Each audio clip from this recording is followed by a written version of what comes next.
कौन ब्रह्मा का पिता है, कौन विष्णु की मां, शंकर का दादा कौन है, हमको दे बता। ये जानने के लिए कृपया सुनिए जगत गुरु तत्वदर्शी संत रामपाल जी महाराज के अमृत वचन सर्व पवित्र धर्मों के पवित्र शास्त्रों के आधार पर। कोई यूज नहीं, व्यर्थ है उनका जीवन। राम रटत दारिद्र भला, टूटी घर की छान, वो कंचन महल किस काम के जा, भक्ति नहीं भगवान। कितनी प्यारी तुलना की है परमेश्वर ने। अपनी महिमा आप पर गावें, आप पर दास बने, आप ही परमात्मा बने, आप ही भक्त और एक हंस का रोल करें, वो कबीर परमात्मा। अब फिर समय हमें मिला है वो परमात्मा की रजा से कि आप अपने पुण्य भी बढ़ा सकते हो, धर्म भी बढ़ा सकते हो, धार्मिक कर्म जैसे और भक्ति के कर्म भी आप बढ़ा सकते हो। अब जिन पुण्यात्माओं ने पीछे अच्छे धर्म किए हैं, ये 5 यज्ञ होती हैं। एक यज्ञ है धर्म की, दूसरी यज्ञ है ध्यान, तीसरी यज्ञ है ज्ञान की और चौथी यज्ञ प्रणाम ध्यान की। 5वीं यज्ञ है ज्ञान। एक यज्ञ धर्म की, दूसरी यज्ञ ध्यान, तीसरी यज्ञ हवन की, चौथी यज्ञ प्रणाम, 5वीं यज्ञ ज्ञान की। ज्ञान यज्ञ क्या होती है कि जैसे सत्संग सुनना, ये ज्ञान यज्ञ है। धार्मिक प्रमाणित धार्मिक शास्त्रों का पठन पाठन, ये ज्ञान यज्ञ होती है, ज्ञान यज्ञ है। सत्संग सुनना ये ज्ञान यज्ञ है। जिन जो पढ़ नहीं सकते वो सत्संग सुन लेते हैं, उनके लिए भी ज्ञान यज्ञ होती है। और दूसरी है धर्म यज्ञ। जैसे यहां पर अखंड पाठ होते हैं 3 दिन, जो अखंड पाठ कराते हैं, और साथ में जो अखंड पाठ नहीं करा पा रहे हैं, जैसे कोई जोत चढ़ा देता है, कोई 10 रुपए, 100 रुपए, 50 रुपए, जैसी भी जिसकी श्रद्धा आत्मा परमात्मा की तरफ से प्रेरणा से होता है, तो अब वो पुण्य उनके अब धर्म यज्ञ बन रही है। जैसे यहाँ 3 दिन भंडारा चलेगा, वैसे तो यहाँ दिन रात परमात्मा कबीर साहब का भंडारा चलता रहता है सभी दिनों में। तो इसमें जिसका भी जैसा पुण्य पैसा लगता है वो धर्म यज्ञ होती है। अखंड यज्ञ चलती रहती है परमात्मा की यहाँ पर, और विशेष यज्ञ ये 3 दिन में यह होती है। तो इनको जितना भी जो पुण्य इसमें सहयोग देता है, उसको उसी रेशों से उसका प्रारब्ध बनेगा, उसके संचित कर्मों में जुड़ जाएगा। अब हम आपको सत्संग देते हैं, संगत सत्संग देते हैं, बार बार यही सुनाते हैं,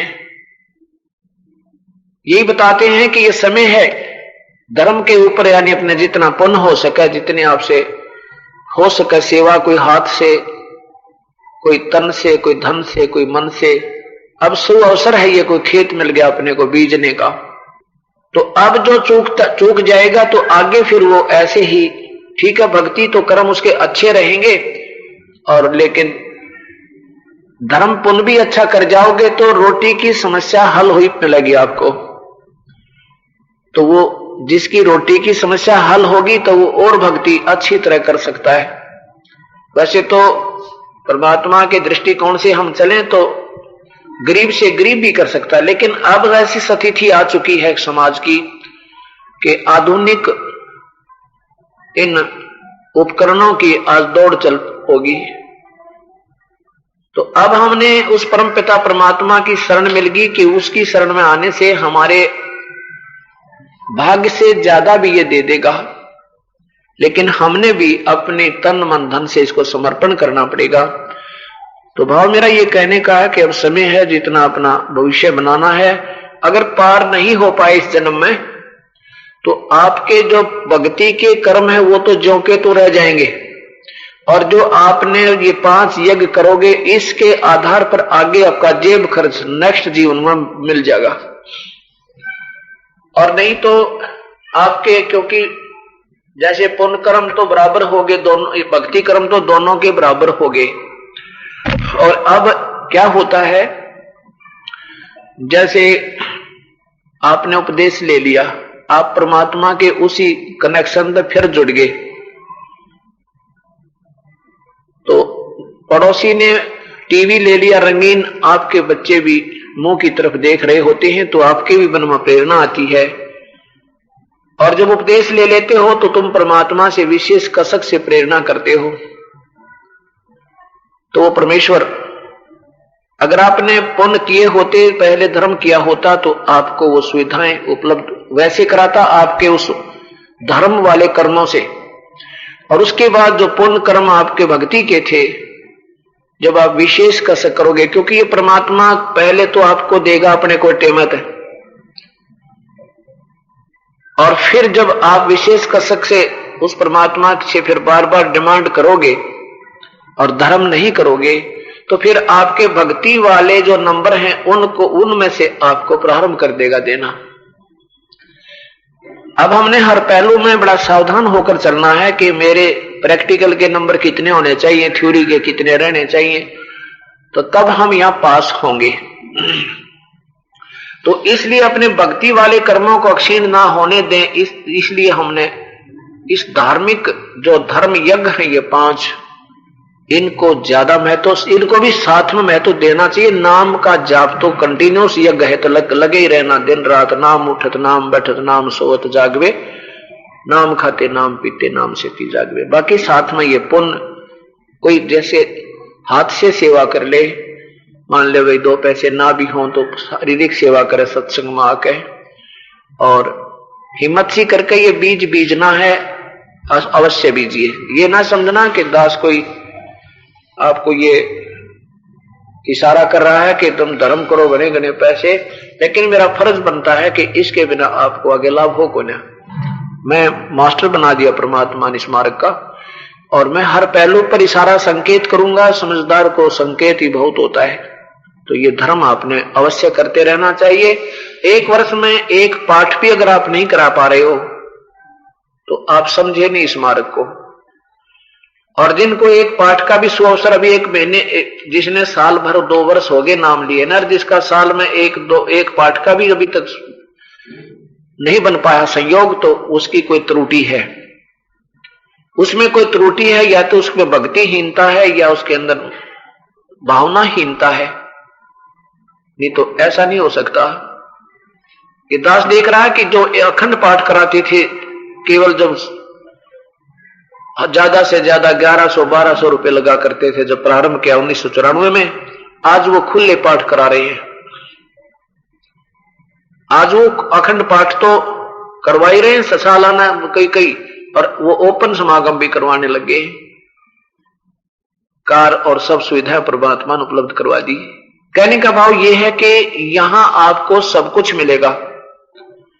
जय तुझे राज्य पाठ कुछ चाहिए तो भी हमरा धर ले ध्यान, हम ही दे सकते हैं आपको ये सारी सुविधाएं भी। बाकी भगवान जैसे ब्रह्मा विष्णु महेश और श्री ये भगवान ब्रह्म पर ब्रह्म, ये केवल आपको कर्म का ही देंगे, जैसा आपका प्रारब्ध होगा, इससे कम बत्ती ये नहीं कर सकते। और ये परमात्मा कबीर साहब आपको कर्म से ज्यादा भी देगा। ये परमात्मा कबीर साहब चारों युगों में आते हैं। सतयुग में सत्सुकृत नाम से, त्रेता में मुनिंदर नाम से, द्वापर में करुणामय नाम से, कलयुग में ये कबीर नाम से आए थे। जब ये परमात्मा त्रेता युग में आए, उस समय इन्होंने कौन कौन इनके शिष्य हुए, एक मुख्य से उदाहरण दूंगा आपको। कबीर परमात्मा जब मुनिंदर नाम से आए थे, उसमें एक नल और नील नाम के 2 बहुत ही दुखी प्राणी थे। उनको मानसिक परेशानी रहती थी, उनके शारीरिक कष्ट भी रहता था, आर्थिक स्थिति भी बहुत बिगड़ी हुई थी। और जहां भी जिस संत ऋषि के पास जाते थे अपने संकट निवारण के लिए, तो वो कहा करते थे, बेटा तुम्हारा ये प्रारब्ध है, ये तो तुमने भोगना ही पड़ेगा, इसमें कोई बदलाव नहीं हो सकता। अब वो बेचारे फिर भी इस तरफ में कि हो सके कोई संत मिल जाए जो हमारा दुख निवारण कर दे। इतना तो आत्मा में ये कसक है कि कोई ऐसी शक्ति है जो दुखों को दूर कर सकती है। लेकिन वो मिल नहीं रही, मिलती है तो हम उस पर विश्वास नहीं करते। जैसा सुबह के सत्संग में आपने सुना था, कबीर परमात्मा उर्फ अर्थात मुनिंदर जी एक दरिया के किनारे सत्संग कर रहे थे। उसमें ये नल और नील दोनों पहुंच गए। इन्होंने जाते ही प्रणाम किया, चरणों में शीश रखा, उस परम पिता के चरणों में शीश रखा। उस परमेश्वर ने दोनों के सिर पे ऐसे हाथ रखा, दोनों स्वस्थ हो गए। ऐसा हो गया जैसे उनके नाम मात्र भी पीड़ा नहीं है। इतने चरणों में गिर जाते हैं उस परमेश्वर के, आंखों में पानी भरकर रो रो कर कह रहे हैं, परमात्मा आप कहां छुपे थे मेरे मालिक अभी तक? हमने बहुत संत देखे, बहुत ऋषि देखे, उन सब के पास गए, अपनी याचनाएं की। उन्होंने सब ने कहा था ये तुम्हारा प्रारब्ध है पुत्र, ये तो बेटा तुमने भोगना पड़ेगा, ये नहीं संकट निवारण हो सकता, आगे भक्ति करते रहो तुम्हारा दुख निवारण हो जाएगा। भक्तात्माओं, अभी तक हमने वो परम पिता नहीं मिले थे जो हमारे पाप कर्मों को काट दे। पाप कर्मों के कटे बिना ये जीव सुखी नहीं हो सकता। जैसे किसी के पैर में कांटा लगा हो और वो निकलवाए, वो कहे किसी से मुझे दर्द हो रहा है और वो कहे कि तेरे कांटा लग गया है, कांटा तो निकलेगा नहीं, ले जूते पहन ले। अब कांटा लगे पैर में, जूते पहन नहीं सकता, वो तो कांटा निकले और फिर जूते पहने इस डर से कि कहीं फिर ना लग जा।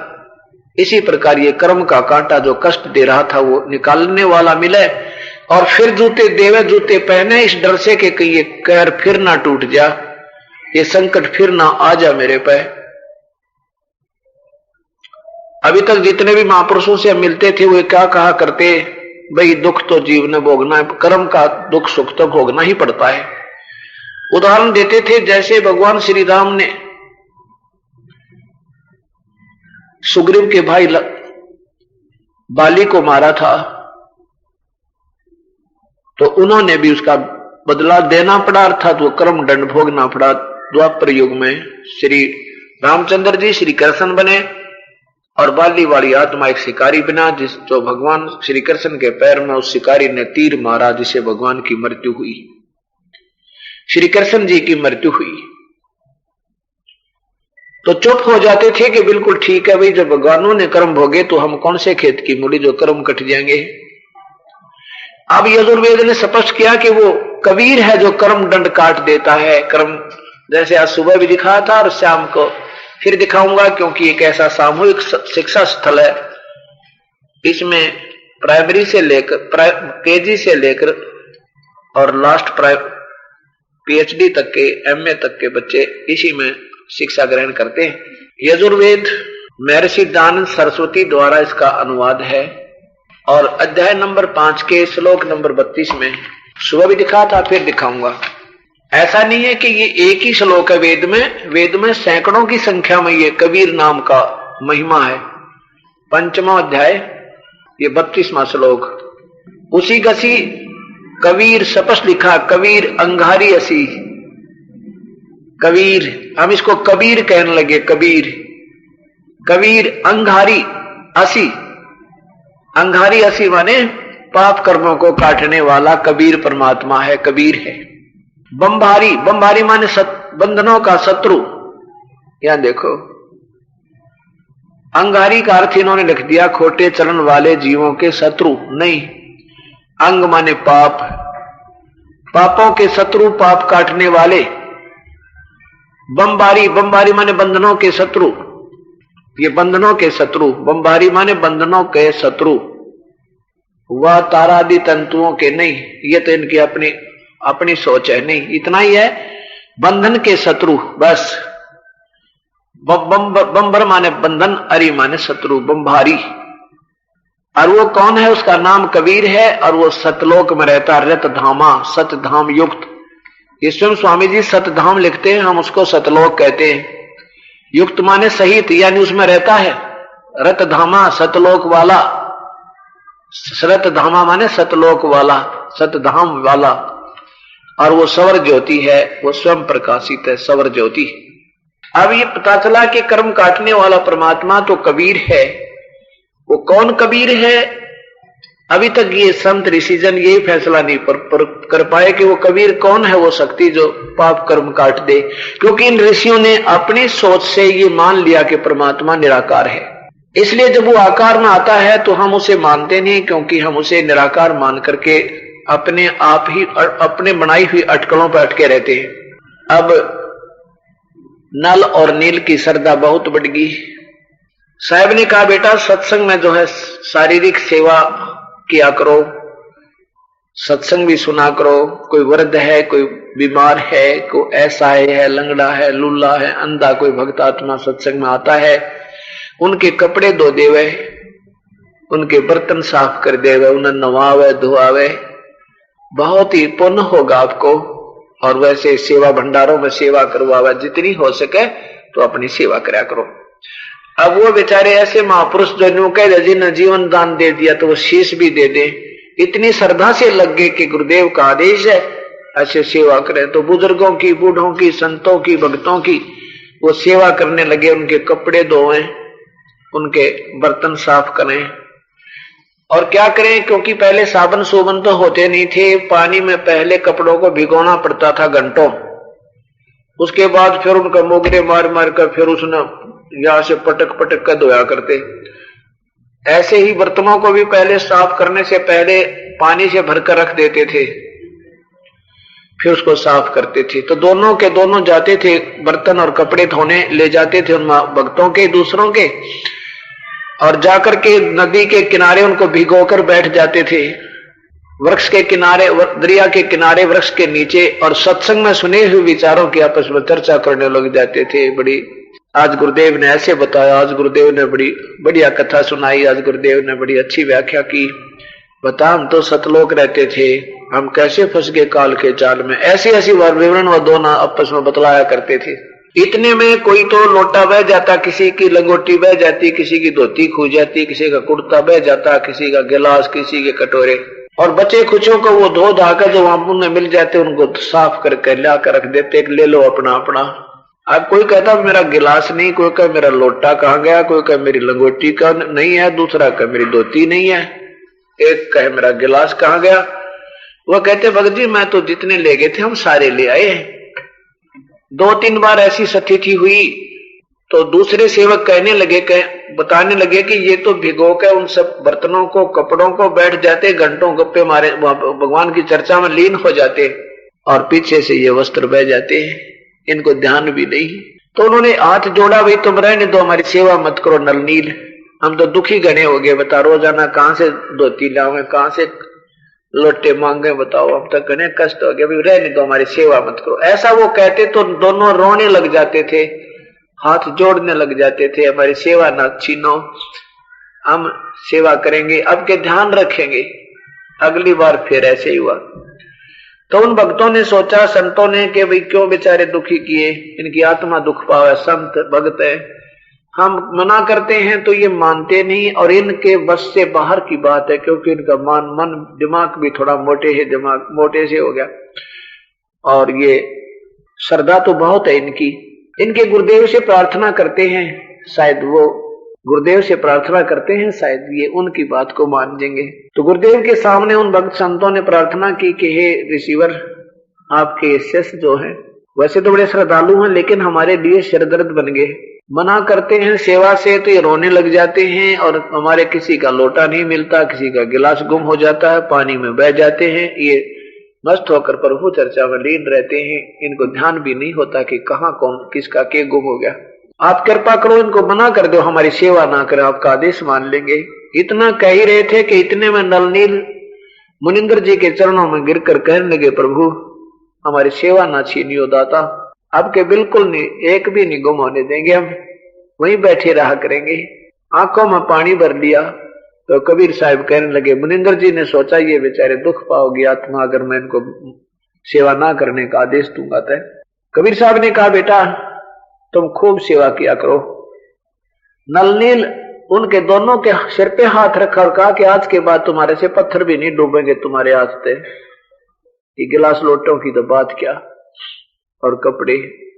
तो उसके बाद जो भी उन्होंने पानी में दो चीज रख दी वो भीगी रही, चाहे बगैर भीगी, पानी से भरी है या खाली है, और पानी में ऐसे रहती थी, वो टस से मस नहीं होती थी, इधर उधर भी नहीं होती थी जरा सी। वही उठाकर इधर कर दे तो दूसरी बात है। बाकी लोग मजाक करते थे कि नलनीर ये ईंट रखकर देखना, ये पत्थर रखकर दिखाना, वो भी ऊपर ही तैरता रहता था। कुछ समय के बाद ये परमात्मा, ये मुनिंदर जी श्रीलंका पहुंचे। श्रीलंका में जाकर के एक चंद्र विजय नाम का भाट था, भाट, और वो 16 सदस्य थे परिवार के, बेटे बेटियां, बच्चों की पत्नियां। तो वहां उनके द्वार के सामने ये परमेश्वर ऐसे बैठ गया जैसे रास्ता चलता कोई संत हो, अतिथि राह चलता यात्री हो। ऐसे जो सुबह सुबह बाहर बैठे थे, तो जो ही चंद्र विजय अपने घर से बाहर आया, उसने देखा संत के दर्शन, और संत भी भगवान पूर्ण ब्रह्म, जिसके दर्शन ते आत्मा गदगद हो जावे, जिनके नाम लेने ते हृदय भर भरावे। और जिस परमेश्वर के उन दर्शन हुए उस प्यारी आत्मा ने सुबह सुबह, उसको कितना अच्छा लगा होगा ये वही जाने। एकदम जाकर के चरणों में प्रणाम किया और कहा, हे ऋषिवर, ये दास की झोपड़ी सामने है, कृपया इस दास के मकान पर एक बार चलिएगा, एक बार चरण फेरा करिएगा दास के कुटिया पर मालिक। कबीर साहब ने कहा, बच्चा बैठ जा, मैं दो बात करूंगा तेरे ते। कहा जी बताओ। हम ऐसे किसी के घर नहीं जाते हैं, हम उनके घर जाते हैं जो सत भक्ति करते हैं। क्या आप राम नाम भक्ति करते हो प्रभु की? उसने कहा जी भक्ति बहुत करते हैं। किसकी भक्ति करते हो? कि भगवान शिव की भक्ति करते हैं। हमारे राजा भी शिव की भक्ति करते हैं, हम भी सब प्रजा शिव की भक्ति करते हैं। कबीर साहब ने कहा कि बेटा, शिव जो है ये, इनकी भक्ति से आपकी जन्म मृत्यु कर्म दंड ये नहीं मिट सकता, लेकिन इनकी भक्ति जैसी करोगे उतना फल आपको जरूर दे देंगे।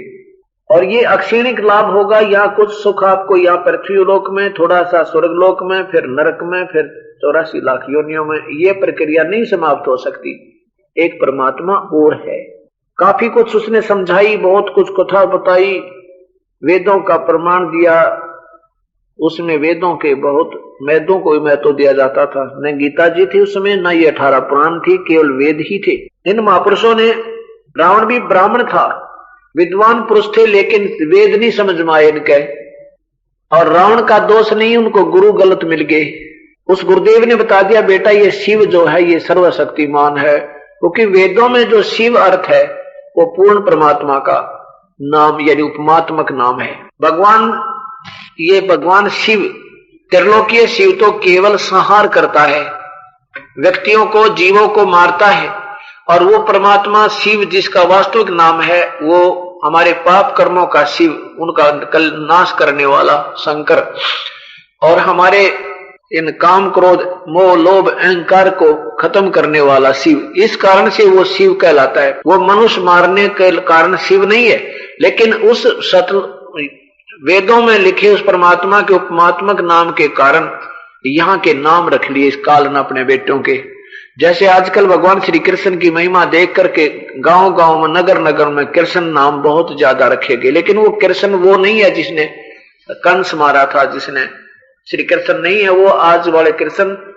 तो इसी प्रकार वो वास्तविक भगवान जो वेद में है वो कबीर परमात्मा की तरफ से संकेत है।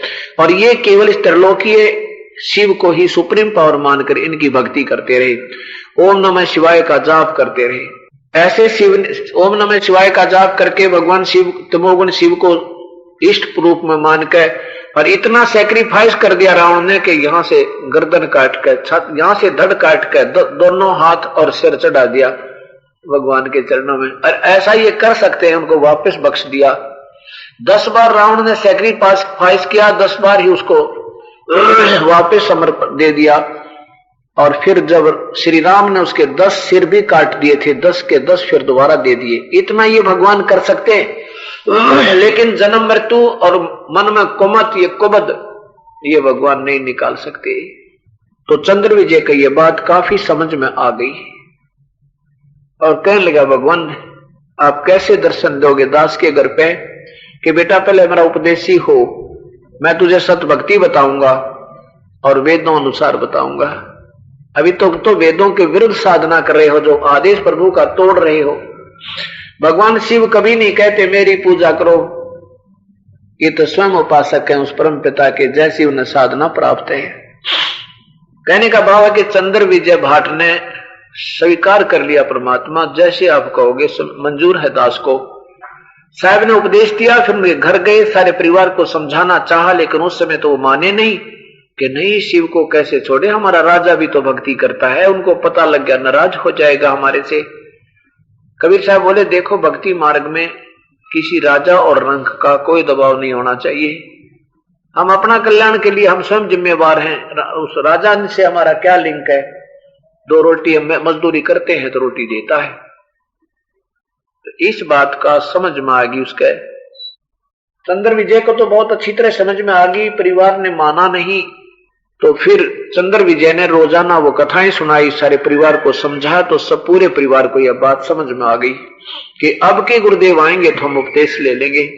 दूसरी बार वो मुनिंदर जी अर्थात कबीर साहब वहां पहुंचे तो पूरे के पूरे 16 के 15 और सदस्यों ने नाम ले लिया। 16 के 16 उपदेशी हो गए परम पिता के। अब वो चंद्र विजय भाट जो था वो रावण राजा के दरबार में जाता था, उसको अच्छे ही उनकी महिमा के पुल बनाया करते थे, उनकी महिमा गाते रहते थे, तो राजा लोग प्रसन्न होकर उनको कुछ अन्न कनक दे देते थे। ऐसे ही उसकी पत्नी चंद्र विजय की पत्नी करमवती, वो जाती थी रानी मंदोदरी के पास, उनको भी वो ऐसे अच्छे बुरे चुटकुले कहानी कूनी सुनाकर उसकी रिक्रिएशन कराया करती थी, इंटरटेनमेंट कराया करती थी, मनोरंजन कराती थी, ऐसे बूंदी अच्छी बातें चलाकर उन्हें हंसाती थी। और जब से सुनी उस परमेश्वर की ये सत्य कथा, अमर कथा, उसके बाद वो मंदोदरी को ये परम पिता की बताई हुई ये सत्य कथा बताने लगी, सतलोक की कहानी सुनाने लगी। मंदोदरी कहने लगी करमवती तो पहले वाली नहीं रही, अब तेरे मतलब भूस भरा था ये सारा, तो आज इतनी बढ़िया बढ़िया बातें कहां से ले आई। तब वो हंसने लगी, रानी हमारे घर पर हमारे गुरुदेव आते हैं, वो हमें सुनाते हैं, हफ्ता हफ्ता रुक कर जाते हैं हमारे पास। अब मंदोदरी ने वो बातें बहुत अच्छी लगे, आनंद आया, क्योंकि आत्मा की खुराक है यार, ये आत्मा की वास्तविक खुराक है जो आज आपको प्राप्त हो रही है, जिसके कारण दास ने 3-3 साढ़े 3-3 घंटे सत्संग करके देख लिया कंटिन्यूस। किसी भक्त आत्मा, प्यारी आत्मा जो भक्ति के अधिकारी है, उनकी पलक भी नीचे को नहीं होती। ये रजा है मालिक की आपके ऊपर। अब मंदोदरी को ये बात बहुत अच्छी लगी और कहा कि अब के जब करमवती तुम्हारे गुरुदेव आवे तो उनको मेरे पास बुला कर लाना। अब राजा रानी तो ऐसे हुक्म दिया करते हैं।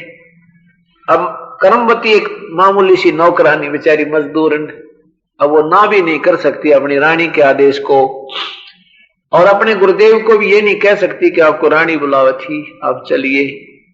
तो उसने सीधे बड़े विनम्र भाव से कहा कि जैसा आपका हुक्म महारानी सिरोधार्य है, लेकिन सुना कहते हैं कि संतों को बुलाना नहीं चाहिए, और मान लीजिए वो आ भी जाएंगे और हमारे ऊपर रजा नहीं बख्शेंगे तो उनका आना भी व्यर्थ होगा। संतों के पास स्वयं ही जाना श्रेयकर होता है। मंदोदरी बड़ी पुण्य आत्मा थी, पिछले संस्कार अच्छे थे, अभिमान नहीं था उसमें।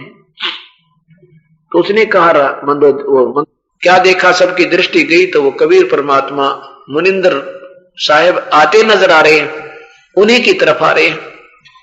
नल नील ने कहा कि मेरे गुरुदेव आ गए, मेरे गुरुदेव आ गए, अब तो कहना ही क्या है, तो सब कुछ ठीक हो जाएगा। वो देखो सामने आ गए, सबकी दृष्टि गई तो वो परम पिता आने लग रहे हैं।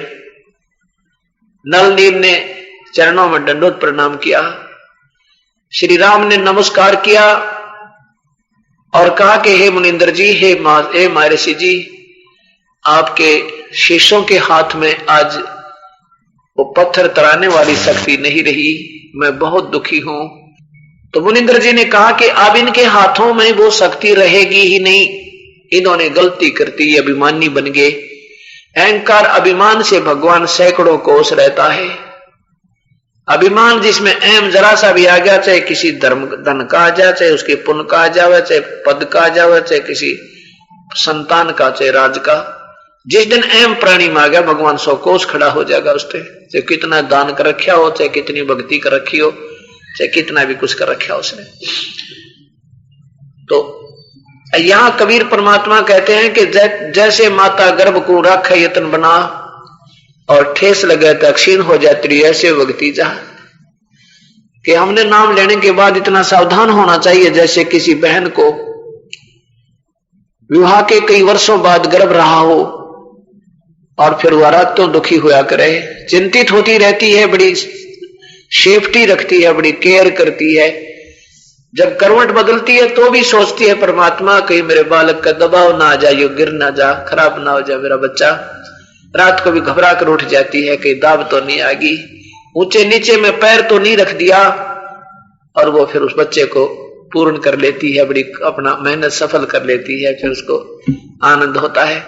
ऐसे ही नाम उपदेश लेने के बाद हमने इतना चिंतित होना चाहिए किसी भी कारण से मेरा नाम ना टूट जाए, भक्ति ना बिगड़ जाए मेरी। हमने इतना शाना, इतना महत्व समझना चाहिए जैसे उस बहन ने उस बालक का समझ रखा है। जैसे माता गर्भ को रखा यतन बना और ठेस लगे तो क्षीण हो जाती, ऐसे भक्ति जा। तो नल नील ने वह ठेस लागी, वो भक्ति गिर गई उनकी, वो भक्ति खराब होगी। तब श्री रामचंद्र जी ने कहा कि हे रिसीवर, जब आप अपने शिष्यों को आदेश दे सकते हो आशीर्वाद, आज मेरे जैसा दुखी प्राणी कोई नहीं इस पृथ्वी पे। पहले तो मौसी ने वनवास दिया, आंखों में पानी भरकर श्री रामचंद्र जी उस परमात्मा के सामने ये याचना कर रहे हैं। पहले तो मौसी ने श्राप हमें वनवास दिला दिया, मेरे पिता की मृत्यु होगी मेरे वियोग में, चौबारे से चढ़कर मेरे पिता मर गए, और आज मेरी पत्नी का अपहरण कर लिया इस रावण ने, हे प्रभु मेरे पर दया करो कुछ। तब कबीर साहब ने कहा, रामचंद्र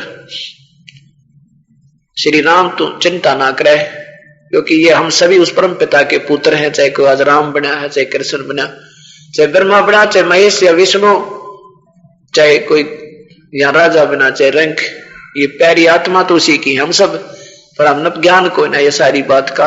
और उस माँ बाप को, पिता को पता होता है ये मेरे बच्चे हैं, उनके लिए वही घूमता फिरता है।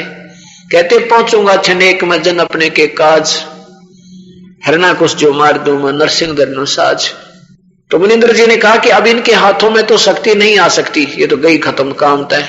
अब मैंने इस एक पहाड़ सा थोड़ी सी दूरी पर वो बड़ा पहाड़ दिखाई देता, उसके चारों तरफ एक रेखा खींच दी है। अभी ये काम मैं पहले करके आया हूं तुम्हारा, एक रेखा खींच के आया हूं, आओ तुम्हें दिखाता हूं। उनको चारों तरफ घुमा के दिखा दी कि इसके बीच बीच के पत्थर उठा लो, ये सब तैर जाओगे। ढेर सारा आशीर्वाद दे दिया मैंने, किसी व्यक्ति को नहीं दूंगा आशीर्वाद अब मैं।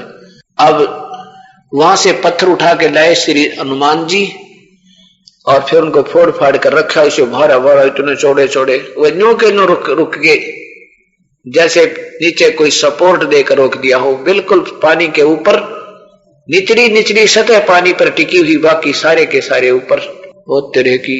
फिर अब यहाँ क्या होता था कि हनुमान जी जो है उस पे वो रोजाना अपना भगवान का भजन किया करते थे। राम कोई जाप नहीं है, राम राम, हनुमान जी राम राम जाप नहीं करते थे, वो केवल वेदों अनुसार साधना करते थे। वो तो श्री राम को जानते भी नहीं थे, तो उससे पहले वो भक्ति करते थे और राम राम बोलते थे। श्री राम, ये रामचंद्र जी का नाम राम नहीं जाप करते थे, वो राम का जाप तो करते ही नहीं थे। जैसे हम सतसाहिब बोलते हैं, सतसाहिब, ये हमारा जाप नहीं है, ये तो कोड वर्ड है कि परमात्मा ही सत्य है, सब बाकी सब झूठ है। और दूसरे उपदेशी को हम ये याद दिलाते हैं कि इस भगवान बजो भाई, कहीं भूल ना जाना उस पर, उस मंत्र को जो मंत्र तुम्हें मिला है। ऐसे ही पहले जैसे राम राम बोलते थे, सतयुग से प्रारंभ है राम राम शब्द, लेकिन ये जाप नहीं है। तो उस क्या कहा करते, राम राम भाई, क्योंकि सब उपदेश लिया हुआ तो था, नाम जपते थे और केवल एक ही मंत्र होता था, ओम नाम पहले, क्योंकि वेदों अनुसार ओम ही नाम का जाप करते थे और कोई मंत्र जाप का नहीं है। तो सब कहते थे कि वो सीधा नाम नहीं बता सकते किसी को कि तू ओम नाम जपता है कि नहीं, ओम नाम जप ले, ऐसा कहना तो फिर उसे आदेश हो गया दूसरे को। तो एक दूसरे के गुरु बनकर वो कैंसिल हो जाती है भक्ति उनकी। इसलिए कुछ कोड वर्ड रखा जाता है, वो सीधा नाम कोई नहीं बता सकता, बताना भी नहीं चाहिए। तो क्या करते थे, एक दूसरे को याद दिलाते रहते थे, संकेत दिया करते थे, वे को भूल जा तो उसको राम राम बोल देना, और उसका संकेत होगा कि तुम भजन कर रहा है कि नहीं कर रहा, जो मंत्र मिला तुझे, तो वो फिर कहेगा हाँ राम राम राम। वो समझ जाता, नहीं कर रहा तो शुरू कर देगा, और कर रहा है तो कहता राम राम राम राम, कर रहा हूं। ऐसे ही तो श्री हनुमान जी जो है उस पत्थर को उठाकर लाते हैं, पत्थरों को, और उस पर राम लिख लेते हैं, वहां से लिख कर चलते हैं, उस पहाड़ से उठा के उसके ऊपर राम, ताकि मैंने वहां तक याद रहे, मैं मंत्र करता जाऊं और ये सेवा भी करूं। नाम उठत नाम बैठत नाम सोत जागबे, नाम खाते नाम पीते नाम से तिलागबे। तो ऐसे भक्ति करनी होती है। तो ये नादान संत बताया करते, कभी तक कहते बोला हनुमान जी ने राम का नाम लिख दिया इसलिए पत्थर तिर गए। तरह के राम जी से तिरे नहीं, इस राम का नाम लिखने से तिर गए। हनुमान वही खड़ा था, फिर नल नील की जरूरत कहां पड़ी। फिर वो नल नील जो है ये थोड़े शिल्पकार भी थे, उन्होंने पत्थरों को तराश तरुश के एक दूसरे में से फंसा फंसूक है और वो सेट भी करे थे, लेकिन उस समय उनकी भक्ति खत्म हो चुकी थी। वो शिल्पकारी और परमात्मा का आशीर्वाद से वो पुल बंधा, और हनुमान जी केवल इसलिए राम नाम लिखा करते थे कि मेरे को मंत्र याद रहे। फिर वहां से लिखकर फिर चल पड़ते थे, धुन में रहते थे, सारा दिन मेहनत भी करते थे और अपना नाम भी जपते थे। और ये तरीका प्रभु पाने का, चाहे ब्रह्म की साधना करो, चाहे कृष्ण जी की, चाहे श्री राम की, और चाहे परब्रह्म की, चाहे पूर्ण ब्रह्म की, चाहे ब्रह्म की, तो ये नाम की कमाई से होगा। और बाकी जो तरीके, बाकी जो क्रियाएं हैं वो सब शास्त्र विरुद्ध हैं। तो तब वो पुल बना। रहे नल नील यतन कर हार, तब सतगुरु से करी पुकार। रहे नल आर तब सतगुरु से करी पुकार। जा सतरे खाल की अपार, सिंधु पर चलाते रहने वाले। जा सत अपार सिंधु पे सिलाती रहने वाले। धन धन सतगुरु सत कबीर, भक्त की भक्त की पीर मिटाने वाले। भक्त की वाले धन धन सतगुरु सत कबीर, भक्त की साथ है। उसके बाद वो पुल बना। 12 वर्ष तक रावण और राम का युद्ध रहा। श्री रामचंद्र जी से रावण नहीं मरा। अंत में जब श्री राम ने फिर हथियार डाल दिए, हे परमात्मा, अब ये क्या कहते हैं, नो कहे राम तो श्री भगवान राम तो अभी शिव की पूजा करे और शिव राम की करे। ऐ बेवकूफ, अपन जान तुमने कहेगा भी नहीं वीरा। जब देख लिया रामचंद्र जी ने कि ये मरने वाला नहीं है, 10 सिर भी काट दिए फिर भी उगाए इसके, तो तब ये उस परम पिता को याद करते हैं। जब आत्मा से रोते हैं, जब अपना हांगा हार जा, अपने हांगे ते अपनी शक्ति से जब ये थक लेता है प्राणी, तब सच्ची आत्मा तो रोता है। और आत्मा का आधार वो परमेश्वर कबीर साहब है, वो उसी समय आकर उसको शांति देता है। और लेकिन कहते हैं गरीबदास साहब दुख दे धड़े, वो परमात्मा उस धड़े में, उस साइड में होता है, उस पक्ष में होता है जो न्याय का होता है। अब वहां रावण ने जबरदस्ती कर रखी थी और हाथ जोड़ लिए थे, कई बार संदेश वाहक भेज लिए थे, शांति दूत भेज लिए थे, और सीता वापस नहीं कर रहा था। स्वयं भगवान भी जाकर के कह आए थे कबीर परमात्मा, तो वो महान दोषी हो चुका था उस समय। नहीं तो रावण का भी निरादोष नहीं था, क्योंकि लक्ष्मण ने उसकी बहन की नाक काट दी थी। फिर रावण डबल दोषी हो गया कि भगवान की वचन भी नहीं माना और 20 बार प्रार्थना भी कर ली, भाई गलती होगी तो माफ कर दे। फिर भी तो कहते हैं ऐसी स्थिति में जो धर्म के पलड़े की तरफ वो कबीर परमेश्वर आता है। और रावण थक लिया था। विभीषण ने यह भी बता दिया था इसकी नाभि में अमृत है। अब नाभि में भी तीर वो रावण नहीं लगने देता, क्योंकि वो बराबर का योद्धा था। अब उस दिन श्री राम ने बैठ कर याचना की थी परमात्मा ने, आंखा तो वर का पानी, कि अब मेरे बस की बात रही नहीं, परमेश्वर दया करो मेरे पे। तब वो परमेश्वर अगले दिन उसको हिम्मत दी, शक्ति दी और खड़े कर दिया आमने सामने। अब बाण चला रहा राम, दिखे राम, लेकिन खड़े परमात्मा उस बाण को ठोक रहे हैं। उस कबीर परमेश्वर ने उसकी तीर में, अब तीर का तो नाम था, वो तो एक सेकंड में बटन दाब दे सबके। तो कहने का भाव ये है, कबीर परमात्मा कहते हैं, अरे ना कुछ उधर उदारिया मैं, जो जन पहुंचूंगा क्षण एक में, जन अपने के हेत। एरना कुछ उधर विदारिया, रावण मारा खेत। अब देखो, अभी तक न्यू सुना करते, क्योंकि अब आप जो है ना सियाने हो जाओगे थोड़े से दिन में। अभी तक तो जो भी कोई भी यहाँ क्या क्रिया था, काम था, जो भी जितनी कोई शक्ति के प्रदर्शन हुए थे, वो थे तो गुप्त। लेकिन हमने श्री विष्णु जी के ऊपर उनका सेरा बांध रखा था कि विष्णु जी ने आकर हिरण्यकशिपु को पेट पाट दिया, खत्म कर दिया। ऐसा अब धीरे धीरे आपके समझ में आओगी। गीता जी के 15वें अध्याय का 16 और 17 श्लोक पढ़ लो एक बार, ये पीएचडी हो जाएगी आपकी। इससे समझ में आएगा कि कौन है वो करने वाला सारे खेल। अब देखिएगा पवित्र गीता जी 15वें अध्याय का 16 और 17 श्लोक, गीता प्रेस गोरखपुर से प्रकाशित, अध्याय नंबर 15। इसका अर्थ बनता है इस 15वें, ये 16वां श्लोक नीचे देखिएगा, द्वौ इमौ पुरुषौ लोके, इस संसार, इस पृथ्वी वाले लोक में दो भगवान है, क्षर च अक्षर है। ये क्षर च अक्षर है, ये क्षर पुरुष तो ये ब्रह्म है, अक्षर पुरुष ये परब्रह्म है। स्थर पुरुष के इस ब्रह्म के 21 ब्रह्मांड है, अक्षर पुरुष के 7 संख्य ब्रह्मांड है। ये तो नाशवान है, ये कुछ अविनाशी माना जाता है। पर ब्रह्म तो नाशवान है, क्षर पुरुष नाशवान भगवान, और अक्षर पुरुष ये अविनाशी भगवान, अविनाशी कहलाते, कुछ अविनाशी, इसकी तुलना में अविनाशी। जैसे और इसी प्रकार इन दोनों के लोकों में यही स्थिति प्राणियों की है। जो स्थूल शरीर है वो तो नाशवान है और जीवात्मा अविनाशी है। क्या अर्थ हुआ इसका? कि जैसे क्या बताना चाहा इसमें, कि जैसे एक तो चीनी का कप हो, एक मिट्टी का कप होता, चीनी का कप, जो ये मालूम होता आपको कि हाथ से छूट गया तो पड़ते फूटे टूट जाएगा।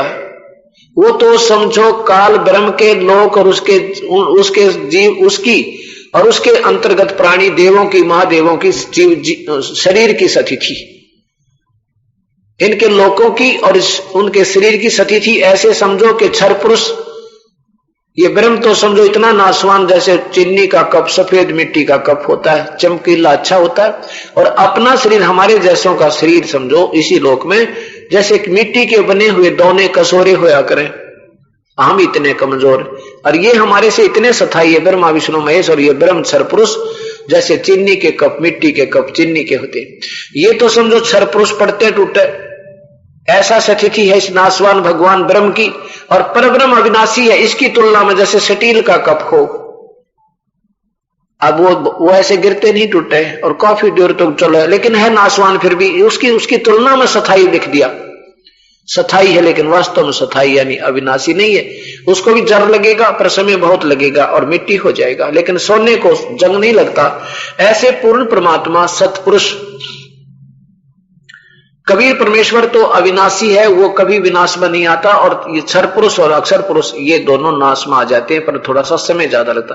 तो इसमें ये बताना चाहे कि वो पूर्ण परमात्मा तो इन दोनों से भी है, जिसको अविनाशी कहते हैं, इन दोनों से भिन्न है, वो अलग है कोई। अभी आपने 15वां अध्याय का 16वां श्लोक, ये सरलार्थ भी पढ़ो इन महापुरुषों का। इन्होंने थोड़ा सा असमंजस में कर लिया क्योंकि इनको ज्ञान नहीं था इस सच्चाई का। ये वही 15वां श्लोक, 16वां श्लोक 15वें अध्याय का गीता जी का। इस संसार में नाशवान और विनाशी भी ये दो प्रकार के पुरुष यानी भगवान हैं। पुरुष माने भगवान बोलना था। संपूर्ण भूत प्राणियों के संपूर्ण प्राणियों के शरीर नाशवान है और जीवात्मा अविनाशी कहा जाता है। इन दोनों के लोक में ये स्थिति है। अब देखो कहते वास्तव में परमात्मा तो और है। नीचे देखो ये 17वें श्लोक में उत्तम पुरुष है, उत्तम भगवान तो इन दोनों से अन्य है, वो तो और है, और वही तीनों लोकों में प्रवेश करके सबका धारण पोषण करता है। अविनाशी परमेश्वर परमात्मा इस प्रकार कहा गया है। वही सबका धारण पोषण, सबके कर्म आधार पर जो भी कुछ करना है वो परमात्मा ही रक्षा करता है। वो पूर्ण ब्रह्म ही इनके अड़े हुए काम संवारता है। तीनों लोकों में प्रवेश करके वो पूर्ण परमात्मा ही सब कार्य करता है, सबका धारण पोषण करता है। अब धीरे धीरे आपके समझ में आने लगेगी ये सत्य कथा कि वास्तव में कहानी कहां है। परमात्मा गरीबदास जी कहते हैं, जगत का पेख न पेखा, धनी का नाम न लेखा। जगत का पेख ना पेखा, राम ने न्यू कर दिया, विष्णु ने ऐसे कर दिया, और विष्णु और ने पता भी नहीं हमने कद के कर दिया। वो करने वाली शक्ति कोई और है। जैसे इस दास के ऊपर कृपा कर रहा हो परमात्मा, और ना जाने कितने बहन और भाइयों को, बच्चों को वो जाकर दर्शन देते हैं, उनके काम सारते हैं। और ये दास को कहते हैं, हमारे गुरु जी आए थे, हमने नु दर्शन देगी, हम ये सतलोक दिखाया, हमारे को ऐसे दिखाया। और करने वाला वो खुद परमात्मा इस दास के रूप बनाकर पहुंच जाता है। करे करावे साइया, वो परम पिता परमात्मा। और मन में लहर उठा, दादू सरदर जीव का वो आप बगल हो जाए। अब यहां पता चलेगा आपको, हिरणाकुश को भी परमात्मा ने आके मारा था, पूर्ण ब्रह्म ने नहीं। ब्रह्मा विष्णु महेश्वर की तो सामने जाने की हिम्मत नहीं थी उसके। और क्योंकि वो प्रहलाद विष्णु का उपासक था, तो अंत में अपना ही विष्णु रूप दिखाकर उसको संतुष्ट कर दिया, अगले बेटा तू राजी रहा, पर भक्ति करता रहे। अब ये प्राणी भक्ति में लगा रहेगा तो कभी ना, ये परमात्मा चाहता है कबीर साहब कि यह भक्ति इनके हृदय में लगी रहे, इनको कोई ऐसी आस्था सी बनी रहे, ऐसे लीला करते रहते स्थान स्थान पर। और काल का ये नियत है कि ये भक्ति ना करें, इनके आस्था हट जाए भगवान तो ये कति शराबी को अभी हो जा, और इनसे ये चले जाके तो दूर, भक्ति सत्य ना करें तो गलत करें। तो उस अपनी सतिथि को बनाए रखने के लिए परमात्मा इन राक्षसों का वध करता है। अब यही कहानी है, जैसे कहते श्री कृष्ण ने कंस मार दिया। अब जब आप आओगे ना सही सतिथि में, जो पीएचडी पे लेवल पर आपका दिमाग पहुंचेगा, श्री कृष्ण तो खड़ा खड़ा दिखा था, न्यो न्यो करता उसके साथ, हो तो मालिक की शक्ति ना के गुप्त रूप में, और उसका कर दिया काम।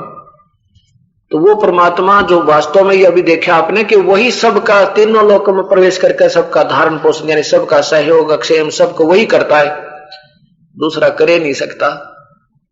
तो अब क्या होता है कि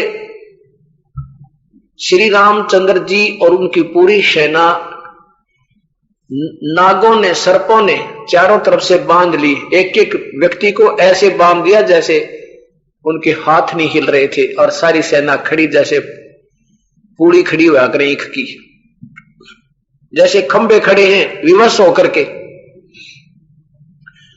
तब कहते हैं गरुड़ से पुकार की थी श्री राम ने, और गरुड़ जी ने आकर उन नागों को खत्म किया था, काट काट कर मार डाला था। अब यहां कबीर साहब कहते हैं, नादानो कुछ तो सोचो तुम, काटे बंधन विपत में कठिन कियो संग्राम, चिन्हो रे नर प्राणी आयो गरुड़ बड़ो अकराम। क्या कहते परमात्मा, अरे कुछ तो सोचो नादानो। ये कथा सुना करते थे कि भगवान श्री रामचंद्र नाग फांस में आगे थे और गरुड़ ने आके उनके बंधन काटे थे। तो राम का बंदी छोड़ता वो हो गया गरुड़, उससे बड़ी शक्ति होगी। तुम न सोचो इनमें कौन शक्तिशाली होया, गरुड़ बड़ा होया कि राम बड़ा हतारा। काटे बंधन विपत में कठिन कियो संग्राम, चिन्हो रे नर प्राणिया ये गरुड़ बड़ो अकराम। फिर तुम कहते हो कि भगवान श्री राम ने पुल बांध दिया, क्योंकि ये परमात्मा महिमा का भूखा नहीं है कबीर साहब। जिसकी महिमा का पार नहीं वार नहीं, उसने महिमा की आवश्यकता नहीं, और वो उसकी महिमा का प्रयोग और ही किया करते हैं। तो क्या कहते थे कि तुम ये कहते हो कि श्री राम ने पुल बांध दिया और इसलिए भगवान की संज्ञा में ले लिया तुमने, चल तुम्हारी बात बड़ी करते। अगस्त ऋषि ने उस सारे को एक घूंट में पूरे समुद्र को पी लिया था, 7 समुद्रों को। तो बताइए इनमें कौन सा भगवान। लंका समुद्र पाट लंका गयो वो सीता का भरतारे, अगस्त ऋषि ने वो सारे पी लिए, इनमें कौन करता रे। ये परमात्मा कितनी तुलनात्मक वाणी कही है कि तुम इसी कारण से उसको भगवान मान रहे हो कि उन्होंने पुल बांध दिया पत्थर पर, समुद्र पर पत्थर तैरा दिए।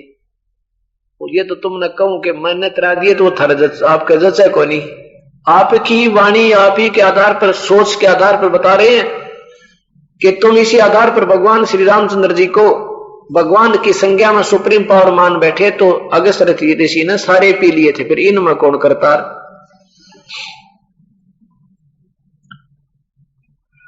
अब कबीर परमात्मा की महिमा आपकी समझ में जब आ जाएगी ना, ओए होए परमात्मा, रात में बैठकर रोना पड़ा कर कई बात है परमात्मा, देख हम कि किसको के समझे बैठे, किसको क्या मान बैठे थे। अब देखो परमात्मा कहते हैं, जय तुझे राजपाट कुछ चाहिए तो मेरा धर ले ध्यान। जिस लंका के लिए रावण ने सिर भी काट लिया था और सब कुछ यत्न कर लिए थे, उस लंका को रावण नहीं रख सका। और विभीषण जो परम पिता का सीधा साधा एक मंत्र का उपासक था, उस सच्चे नाम का उपासक था और सत भक्ति का उपासक था, प्रभु की कृपा का पात्र बन गया कबीर साहब का, विभीषण को वो राज भी दे दिया।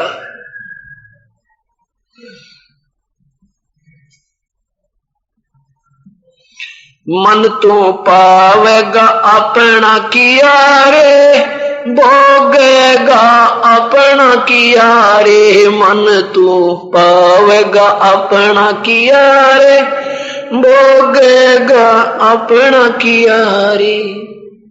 क्या बताते हैं कि सब कहते हैं कर्म प्रधान है, कर्म प्रधान है, काम तो करना ही पड़ेगा, भक्ति तो करनी पड़ेगी। तो भक्ति हम क्यों ना उस परमेश्वर की करें जिस तरह हमारे सारे काम सरे, हम उस कर्म को क्यों न करें जिसका किया हमने अच्छा भोगने को मिलेगा। क्या बताते हैं, 10 मस्तक रावण के काटे, विभीषण को राज दिया रे। रावण के तो 10 मस्तक कटे, जो शिव का पुजारी था तमोगुण का, और उस सतपुरुष के उपासक विभीषण को राज मिला। वो लंका भी उसने बाद में बड़े ठाठ से धर्म का राज किया, बचे कुचे, क्यों राक्षसों का तो नाश हो गया था। और फिर उस प्यारी आत्मा ने वो राज भी किया और बिल्कुल धार्मिकता के आधार पर वो ऐसे अपना जीवन भी सफल किया, भक्ति की भी की। दोनों मंदोदरी और विभीषण ने परमपिता की भक्ति की। फिर उसके बाद तकरीबन लंका में पुण्य आत्मा जो बाकी बच गई थी, उन्होंने फिर उस परम पिता के आदेश से सदभक्ति की। तो क्योंकि बहुत लंबा समय हो जाता है, फिर उसमें कहते हैं संगत माए को संगत उपजा, जैसे बन में बांस, आपा घिस घिस के आग लगा दें, करें बनखंड का भी नाश। अब ये सदभक्ति प्रारंभ हुई है, 100-200 वर्ष के बाद इसमें भी बिजली गिर जाएगी, मनमुखी लोग हो जाएंगे, आप गुरु बन बैठेंगे, इधर उधर की अटकड़े लगाओगे, आप अपनी कथा सुनाने लग जाएंगे, तो वो इस सारे भक्ति मार्ग का विनाश कर देते हैं। जो भी मजहब, जो भी धर्म पवित्र मार्ग प्रारंभ हुआ था, वो बड़े ही प्यार से और बिल्कुल बुराई रहित था। अब आने वाले समय में मनमुखी लोगों ने हिंदू धर्म में कुरीतियां फैला दी, सिख धर्म में फैला दी, और मुसलमान धर्म में और ईसाई धर्म में सबको बिल्कुल पशुओं से भी बदतर जीवन करा दिया। मांस खावें, शराब पीवें, हुक्के पाड़े, अंडे खावें, ये कोई भक्तों के लक्षण और धार्मिक लोगों के काम होते हैं? कभी नहीं। तो इस प्रकार परमपिता परमात्मा पूर्ण ब्रह्म कबीर साहब की शरण आपको मिली है। धन आपके माता पिता और धन आपकी करनी। अब इसको चूकना नहीं है, चाहे कोई कुछ भी कहे, चाहे कोई आपको ये महसूस हो। कई बार क्या होता है कि इस परमात्मा की शरण में आने के बाद भी अगर हमें कोई थोड़ा बहुत हानि होती है तो ये सोच लेना कि जुल्म होना था, ये थोड़ी मटलगी। संत शरण में आनते आई टले बला, और जय मस्तक में सूड़ी होवा काटे में टल जा। कैसे? एक मंत्री और एक राजा एक ही गुरु के शिष्य थे, उस परम पिता के। क्योंकि ये कबीर साहब ना जाने नाना रूपों में आते हैं, और कभी ना कभी सदियों प्रांत ये अपनी लीला करते रहते हैं। उस समय जो उनकी शरण में आ जाते हैं उनको सत्ज्ञान और भक्ति देते हैं, और जो उनके वचनों पर विश्वास कर लेते हैं, परमात्मा की वाणी पे, तो वो सफल होते हैं। अब उस मंत्री को तो बड़ा विश्वास था कि गुरुदेव जो कह रहे हैं बिल्कुल सत्य है, और राजा को विश्वास ये तो था, भक्ति तो थी उसमें कसम, पर नो विश्वास ना था जितना उस मंत्री को था। अब जैसे कबीर साहब कहते हैं, गरीबदास जी कबीर साहब की प्यारी आत्मा कहते हैं कि क्या हुआ हरि नाम से जब मन में नहीं विश्वास, तुम भक्ति भी करते हो और अपने भगवान पर विश्वास नहीं है, तो वह भक्ति व्यर्थ है तुम्हारी। कैसे?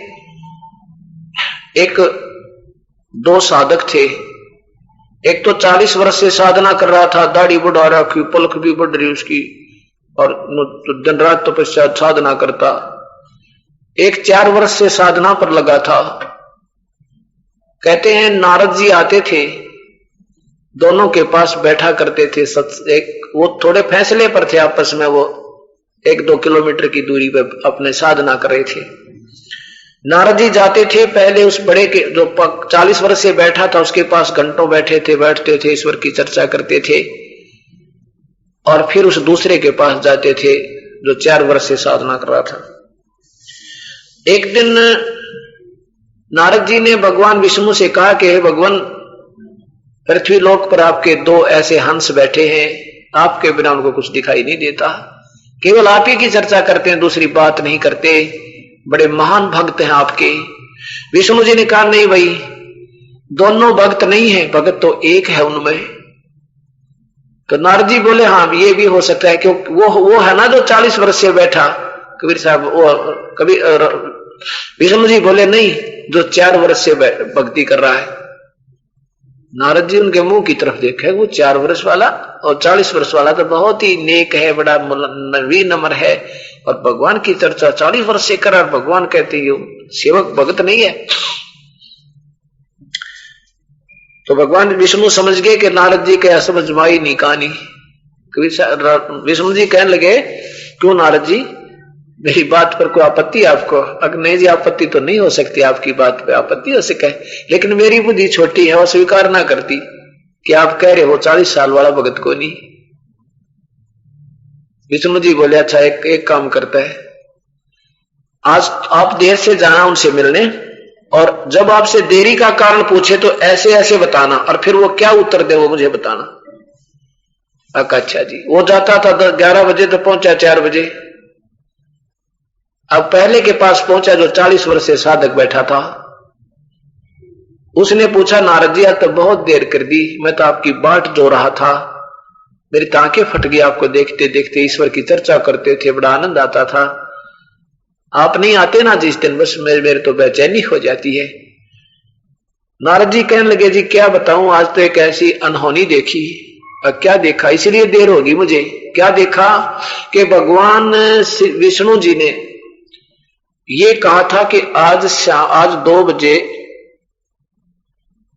सुई की नोक में से हाथी निकालूंगा।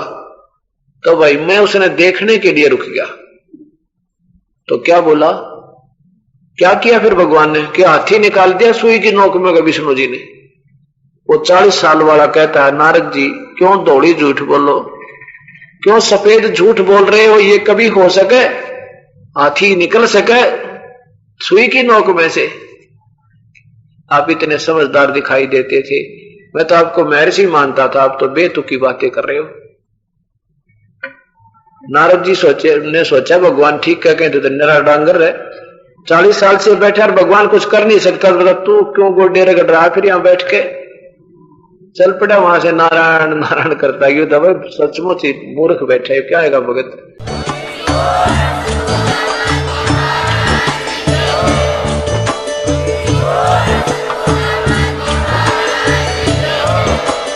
आप सुन रहे थे जगत गुरु तत्वदर्शी संत रामपाल जी महाराज जी के मंगल प्रवचन। अधिक जानकारी के लिए विजिट कीजिए हमारी वेबसाइट www.jagatgururampalji.org।